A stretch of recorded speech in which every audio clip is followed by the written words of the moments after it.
Yusek, what was the reaction of the President when he learned about the resignation of Secretary Babe Singson from ICI?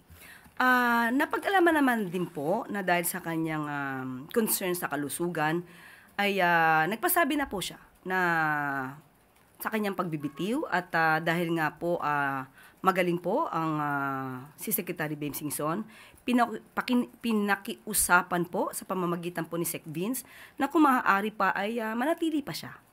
At dahil nga muli may concern po si Secretary Babes, iginagalang po yan ng ating Pangulo at nagpapasalamat po tayo sa napakagaling pong serbisyo po ni Babe Singson.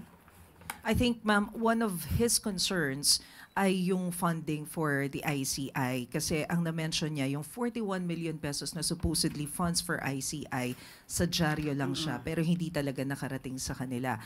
Was there a lack of government support sa ICI? Ano po ang nangyari sa funding na ito? Ayon po sa DBM, yung SARO po ay as early as September ay nandyan na po.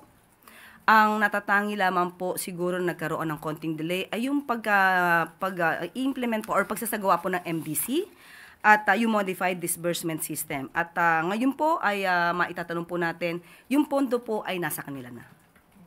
Ma'am, ang kagabi, nagsalita rin po si Mayor Magalong. Sabi niya, nung time niya, nagpalawal din siya ng 30,000 pesos from his own pocket. Hindi na rin daw naibalik yon. And he also mentioned na he heard that one of the members of ICI is also planning to resign to follow the footsteps of Secretary Singson. Meron po ba kayong nakuhang information about this and how will this affect the operation and integrity of ICI? Patungkol po sa sinabi niya na mayroon pang kulang sa kanya, ipinakiusap na po natin since nandiyan na po yung pondo, kung ano po yung pagkukulang sa may mga dapat na bayaran na po agad. At hindi po naman nagkulang ang Pangulo dahil lahat po ng kailangan ng ICI, lahat na maibibigay na tulong po na manggagaling po sa Pangulo, iyan po ay ibinibigay. At patungkol po kung sino pa yung magre-resign, siguro mas maganda po siya na po yung kanyang, siya na po ay yung tanungin. Siya naman po nagbigay ng information. Sorry ma'am, last na lang. Yun po sinasabi ninyo na funds na hawak na ng ICI, buong 41M po. Opo, nasa kanila po. Okay, thank May you. follow-up question po si Ivan Mayrina. May 7. Yusek, good morning. Mismong si Secretary Singson po ang nagsabi na kulang sa ngipin, kulang sa kapangyarihan ng ICI at sa ngayon may mga pending measures in Congress na layong lumikha ng mas pinalakas at mas may kapangyarihang ICI, although ibang it goes in a different name. Ano ho ang tugon ng Pangulo sa mga panawagang i-certify niya as urgent itong mga panukalang ito? Sa pag-aalam natin ay tapos na po yata. At sa Senado ay third reading na po yata. So, hintayin na lang po natin kung ano po yung kanilang versions. At kapag ka po ito nabasa naman ng Pangulo, ay tignan po natin.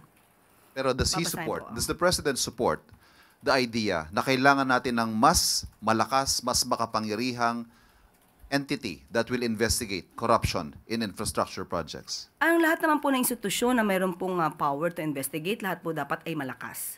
Meron po silang kapangyarihan. Pero ito po kasing isinagawa na ICI, Independent Commission, ito po ay batay lang po sa EO 94 at alam po natin ang purpose nito ay to maging fact-finding commission.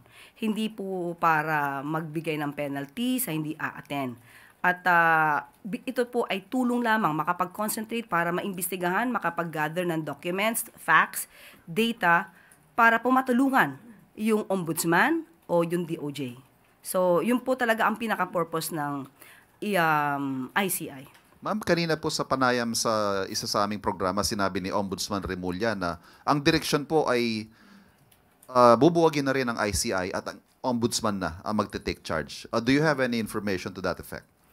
Sa ngayon, hindi po ako makakasagot patungkol po dyan at hindi pa po rin namin pag-uusapan patungkol po dyan. But since nga po, nandiyan naman din po ang ombudsman at napaka-active din po nila patungkol po sa usapin ng mga anomalyang flood control projects, maaari pong maging ganun. Pero as of now, wala pa po tayong pinakadetalye o anumang update patungkol dyan.